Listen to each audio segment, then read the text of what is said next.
Cronulla Sharks head coach Craig Fitzgibbon, former stablemate of yourself, Brian. I'm pleased to say he's standing by. G'day, Fitzy. G'day, guys. How are you?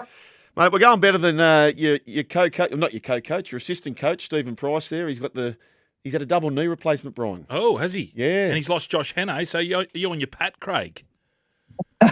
It's me and DJ Oldsworth at the moment by ourselves, but we've got a set of extra hands there in Tony Grimaldi, so he's on the tools a little bit, covering for old chalk knees Price. But he's been suffering a bit, the old Pricey, so it'll be good to get him back on deck in a few weeks. Yeah, get the big fella back. How's it been, mate? You're back into it full steam? Yeah, only a few days back into last week, and then obviously a couple of days this week. We've got about 20-odd young fellas, obviously less than 4 years of NRL experience or training time. So, and the rest of the guys joined about a fortnight, but they've come in good nick, and it's actually a good fun time at just for the pure coaching side of things, getting their hands on and do some actual coaching instead of putting out fires. Are you surprised, Fitzy, that the players come back pretty much, you don't have to sort of crack the whip as such anymore? Does anyone come back a little bit overweight, or those days are gone? Yeah, no, it's not surprising. Obviously, with the mandatory time away being less than 4 years experience is 7 weeks, more than 4 years is 9 weeks.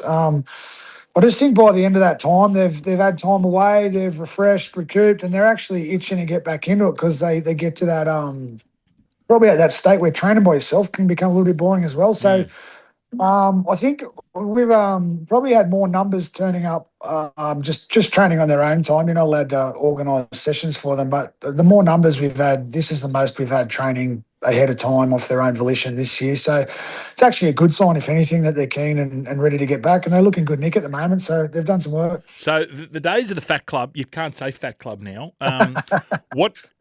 If you were a little bit overweight and you come back, how do you broach that subject, Craig? Do you say to them, look, I think you should be doing some extra stuff? Because I know now in the workplace you can't bully. I was the first back ever to be in the Fat Squad, Brian. Really? Yeah.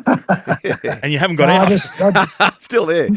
I'm old school Fletch. I just shame them, mate. Yes. No. What we do, we send them away with a bit of a program. Obviously, it's an optional program where they choose to do it or not. But at the end of the day, you've got some markers and some historical markers on, when they're in tip-top condition, what they look like in terms of testing, weight, strength, etc. And you've got to accept a buffer that they're not going to be at that level when they walk back in. But as long as that buffer's not too far away, they pick it up pretty quick. And that's what the rules are there for. And mate, to be fair, the season's that bloody long and hard that you actually encourage it more often than not, that they do need a rest rather than they need to walk in on tip-top condition because it's a long year. Yeah. And the way that Brisbane had sort of timed their run, do you feel that was a coincidence? Was it a fluke? Or do you feel that those 4 weeks and they went on that run, they were behind in every semi-final, and do you feel that was something that they had trained for during the year?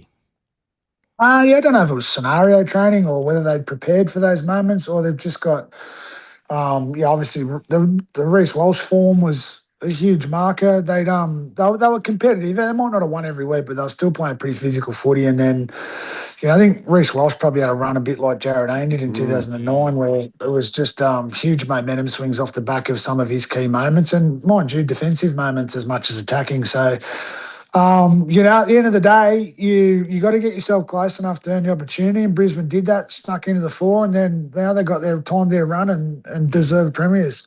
Yeah. There's a good quote from Ivan Cleary this week, Brian, and Fitzy, where he basically spoke about his regret as a player was that, along the lines of he probably played a bit too safe. So he believes his biggest learning as a coach is you have to be prepared to lose to win.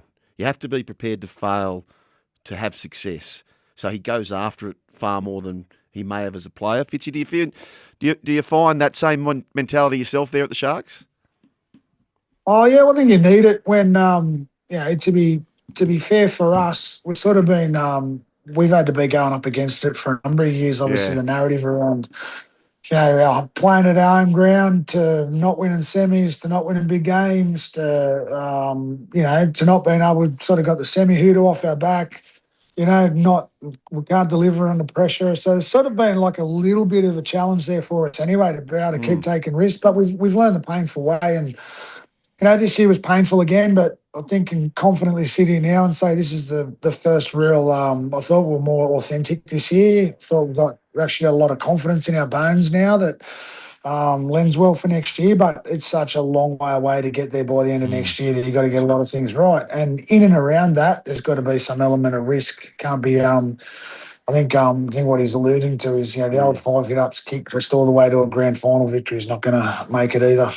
I tell you, Fitzy, I reckon you'd have to have the most stable roster. Would that be fair? Yep.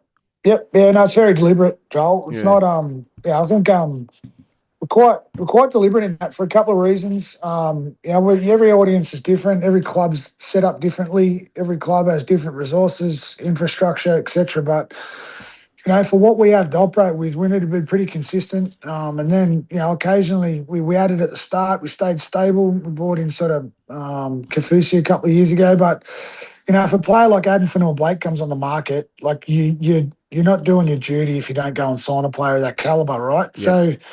As for the rest of it, I don't know how people done. Like hardly any of the top clubs change a heap. It's pretty consistent. We're just a little bit more stable than that. However, the reason and the number one reason is I believe our players can get better. I think there's a few that have probably at a consistency level that is good enough to win a premiership. But I think we've got 70%, probably 70% of our squad can, will, and should get better. Fletch, I was speaking to an ex-NRL employee. Name them. No, I can't name them because they were very close to everything. But they said to me, because they get to see which clubs get the favours, and they said, you got no idea, and the world has no idea how much the Sharks overachieve. Like, it's pretty amazing what, in all levels, it's amazing what they're doing down there. Why? Because I think it's resources and all those sorts of things. But that's coming direct from a former NRL employer. They said you got no idea how well that club's going. Now, Gib, you've got Ronaldo Mulitalo with that ACL. Question without notice. Yes. Do you get salary cap dispensation, and if so, how much is it? Is it his contract or a portion? How does that all work? Because he did it in rep footy. That's right. Yeah, you do. You got to apply, and there's obviously some criteria. And it's not the full amount; it's proportionate, mate. It's a portion. Okay. So there's some relief there that we're working on, but we also can.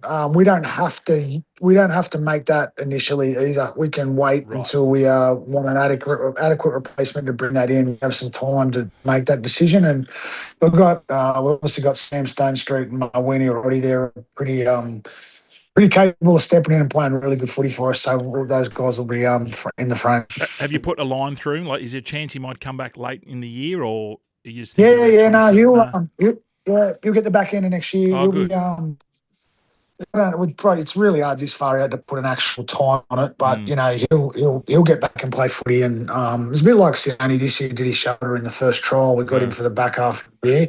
Same thing will happen for Ronnie. He'll be back into the year. Yeah. I tell you who jumped out of the ground last year. I knew he was a good player, but geez, he was good. Billy Burns. He towards the back end. Did you think that he had that in him, Fitz? Yeah, the year before we got him. The year before, and he was I don't know if you remember him. He was a highly talented junior player at Penrith. Like, he was really well regarded, and what was he obviously sort of lost his way a little bit. Went to the Dragons. He played probably 15, I think, odd games in his last year there, but obviously had nothing on the table there. And in his first year, he only played a few games, but by the end of the year, we're starting to go, this guy's nearly the clubman of the year. His footy IQ, leadership. He's like a real connected guy with all the players, and he's such he's so stable and reliable. So we're going by the end of the year before thinking, I think he's going to play more. We just don't know when or how, etc. Obviously, with Teague's getting, he's really elevated his game, and as we know, Britt's one of the best back rows in the game. So, and Billy just got a shot, just took it. Yeah. So we just, for that reason, he kept playing his way through. But the beauty of Bill is Bill can play in the middle for us as well. So he's been a really handy addition. Just on that, Fitzy, and this is one of the challenges as a coach, it's a good problem to have, but when you do have such a class player like Britton Nakora who finishes the season on the bench, how hard is that to manage? When he will believe himself, and as he should, that he wants to be a starting player, I assume. How do you manage that? Yeah, it was really hard because I think the world of Britt. I do think he's world class. It's just timing, and I felt like at the time, Britt had one game in, 5-6 weeks, and his training was really impacted through injury. He had a thigh injury. So I just felt like he hadn't had the work in to be the best scorer he can be. Now, I think the world of Britt. That was really difficult. I also couldn't compromise on what we value and the standards of performance of Bill. It couldn't hurt the team to help Brett. And then the team needs is always more important than an individual player. But I'm not sitting here right now thinking that a fit, healthy, and well prepared Britton Nakora is not going to be in our team, because he will be. Yeah, of course.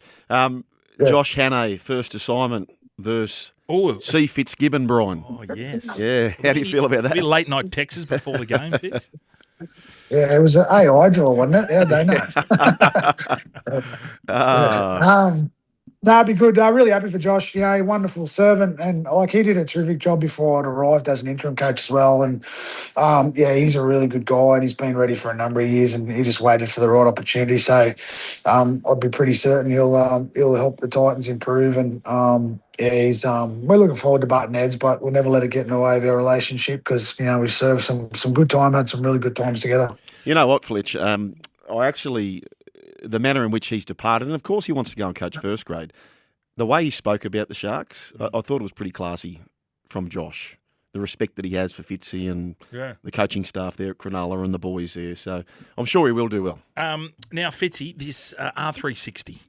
Now, should we be worried about this, or is it just pie in the sky sort of stuff? I don't know. Just spent some time in overseas, and went to Leinster, and we were asking those guys around. It's like it is shrouded in mystery at the moment, but there's obviously a very, very real concept that's in motion. But to what level, I'm not sure. The only thing that is to be of concern, if that's why, I don't know the reasons Pappenhausen and Lomax have left, but they're two star players we don't want to lose to our game. But if they've left for different reasons, then that's up to them. That's different altogether. But I think we need to be prepared for it. But let's not flinch too soon either. I don't know. I'm not really. I think that's the hardest thing to find out, is we're all in the same boat with it. You know? Speaking about boats, Brian, all ships rise with the what? The tide. The tide. I tell you what, Fitz, I reckon. I know he didn't get a game. But Blayke Brailey having that Ashes tour, swimming amongst those gun players for Australia, I just think that's going to help you next year. Do you get that sense when he comes back and, he's had that experience under his belt?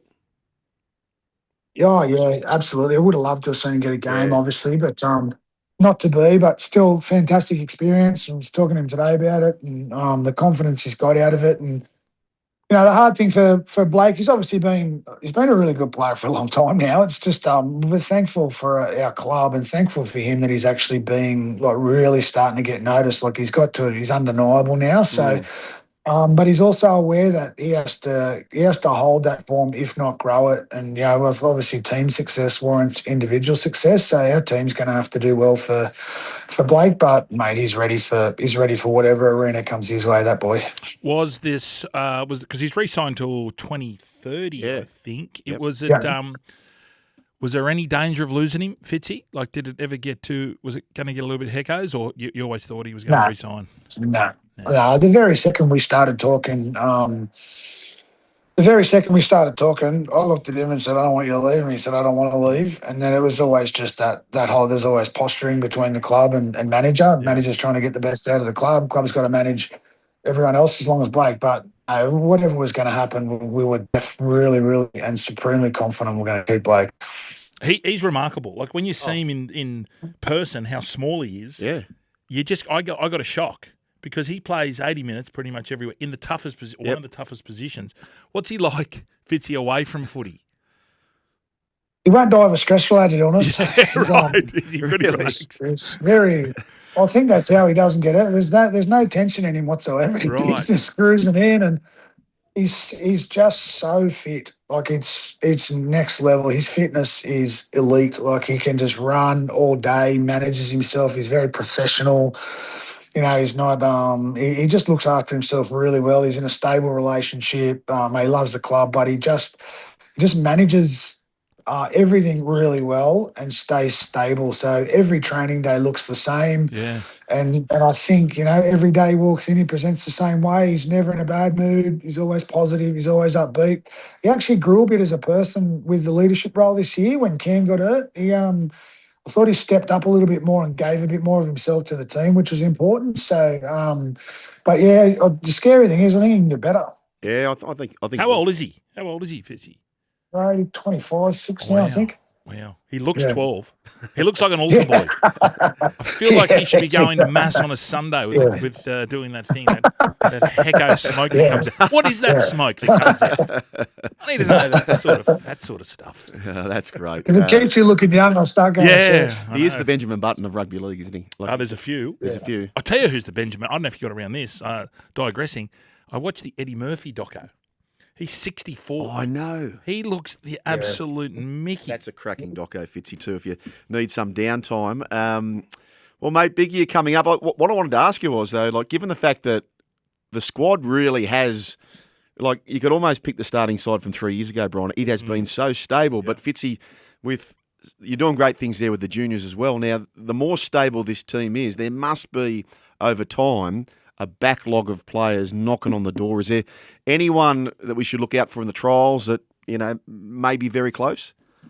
Yeah, we've been working hard at that. We're not, we can't run down the contract of every single player in the club. That's not the business. That's not how it works as sport and rugby league. There will be some changes coming in the coming years. You can't stick with the same team every single year, but whilst we think we can get more out of our players, we'll stick with them. But there'll be a turning soon. We've got guys like Mickey Gabriel, Liam Ison. We've just signed Harry Hassett from Penrith. We've got Nephi Puru there for in the halves. We've got we signed a young hooker 13 from Canberra called Xavier Chicotti. The Australian schoolboy kids there. So, you got to make sure that if you are stable in roster that, when a player or a couple of players do leave, you don't have to panic and get to market too quickly. We're really confident in some of our young guys to get some games in the coming years for sure. Now, Gib, Shark Park no longer. We've got a new sponsor, I understand. Pop quiz. Yeah, the Ocean Protect. There we go. What does the OPs do? The OPs, the Ocean Protect.